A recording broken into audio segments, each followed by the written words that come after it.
Good afternoon, members of the press. My name is Patrick Maguire. I'm a lawyer and I represent Rebecca Martin, mother of Sophie and wife of Lee, Washington family and the Shepherd family, and I will read this statement on their behalf.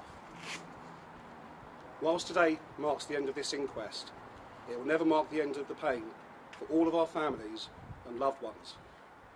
Nothing will ever bring back Sophie, Lee, Stephen or Kate.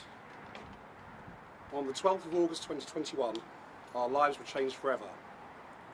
Our hearts are still incredibly heavy with grief, and we are struggling to come to terms with our loss.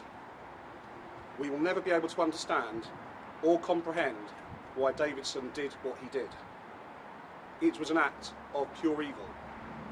However, we now know that this evil act was facilitated and enabled by a series of failings and incompetence from the people and organisations that are supposed to keep us safe.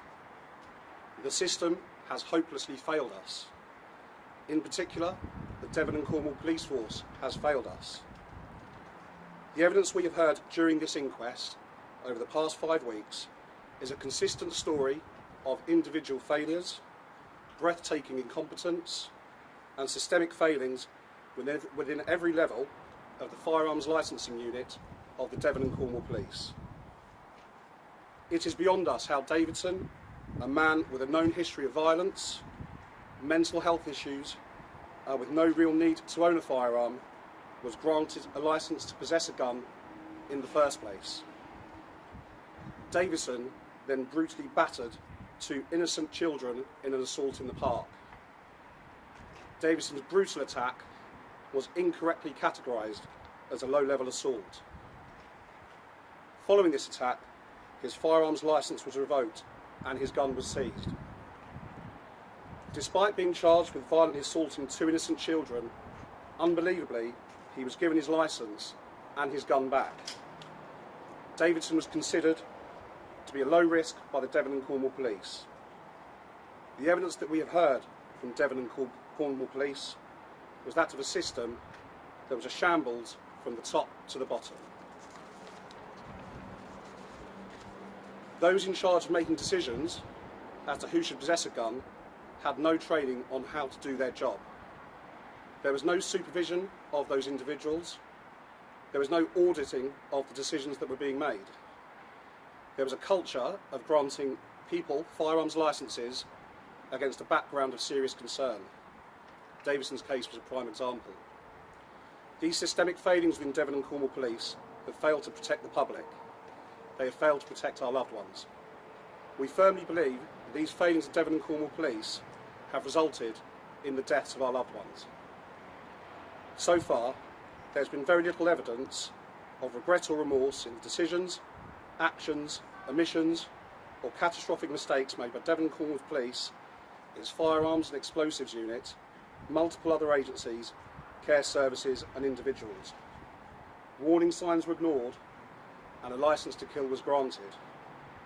Senior police officers have given evidence during this inquest seeking to defend the indefensible. It has been extremely difficult for us to watch. It felt to us that senior officers from Devon and Cornwall Police closed ranks during this inquest process.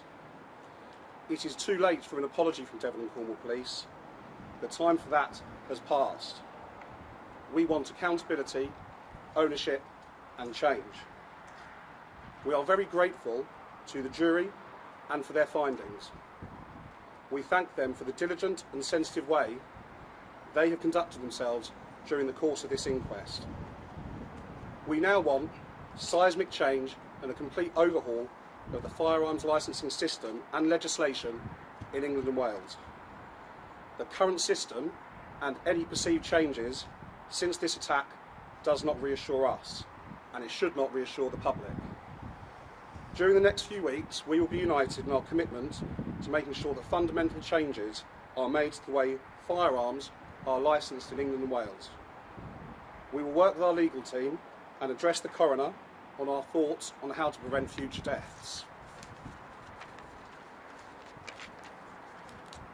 We hope that change can come so no other family has to endure the torment of what we have been and still are going through.